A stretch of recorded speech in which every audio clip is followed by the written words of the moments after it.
नमस्कार बंधुरा पेटुक बांगाली चैनेले सबाइके स्वागत जानाई।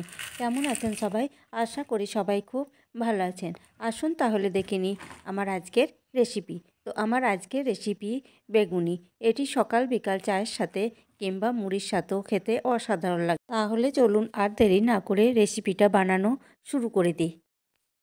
रेसिपिटा बानानोर जोन्नो आमी एखाने दुटो बेगुन निये निয়েছি আর বেগুন দুটো ভালো করে ধুয়ে পরিষ্কার করে নিয়েছি। তো এখন এই দুটিকে কেটে নেব। বেগুন দুটো কেটে নেওয়া হয়ে গেছে আর ঠিক এই রকম করে পাতলা পাতলা করে কেটে নিয়েছি।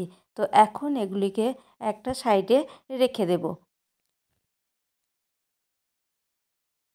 অপর দিকে বেসনের একটা ব্যাটার রেডি করে নেব।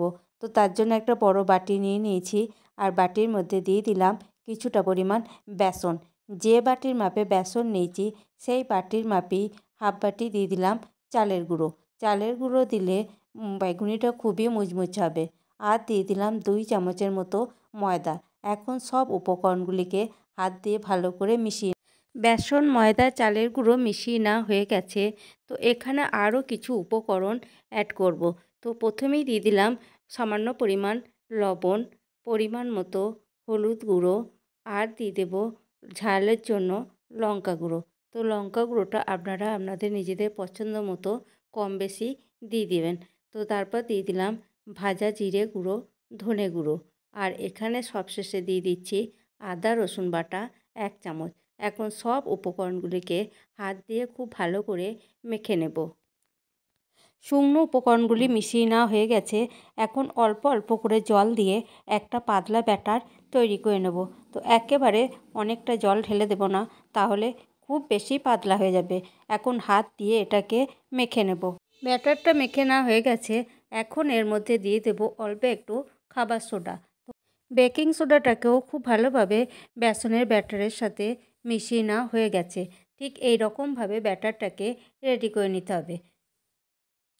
এখন বেগুনিগুলোকে ভেজে নেবার পালা। তো ওভেনের মধ্যে একটা কড়াই বসিয়ে দিয়েছি আর কড়াইয়ের মধ্যে দিয়ে দিয়েছি কিছুটা পরিমাণ সর্ষের তেল। তো তেল গরম হয়ে গেছে। এখন একটা বেগুন নিয়ে এইভাবে বেসনের ব্যাটারের মধ্যে ডুবিয়ে নেব। তারপর একটু এইভাবে ঝেড়ে ঝেড়ে নিয়ে তেলের মধ্যে সরাসরি দিয়ে দেব।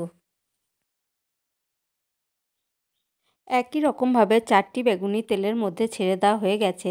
আমি যতটা পরিমাণ তেল দিয়েছি তাতে করে এই 4টে বেগুনি ঠিকঠাক ভাজা যাবে। তো আপনারা চাইলে তেলের পরিমাণটা আরও বাড়িয়ে দিয়ে বেগুনিগুলো একেবারে ভেজে নিতে পারেন। প্রথম ব্যাচে বেগুনিগুলোকে আমার ভেজে নেওয়া হয়ে গেছে। এখন এগুলিকে একটি ঝাঁঝরি হাতার সাহায্যে তেল থেকে তেল ঝরিয়ে তুলে নেব। সবকটা বেগুনি একই রকমভাবে ভেজে নেব। তো কেমন লাগলো আমার এই রেসিপিটি? যদি রেসিপিটি ভালো লেগে থাকে তাহলে অবশ্যই লাইক, কমেন্ট, শেয়ার করবেন আর চ্যানেলটিকে সাবস্ক্রাইব করে পাশে থাকবেন। ভালো থাকবেন, সুস্থ থাকবেন। ধন্যবাদ।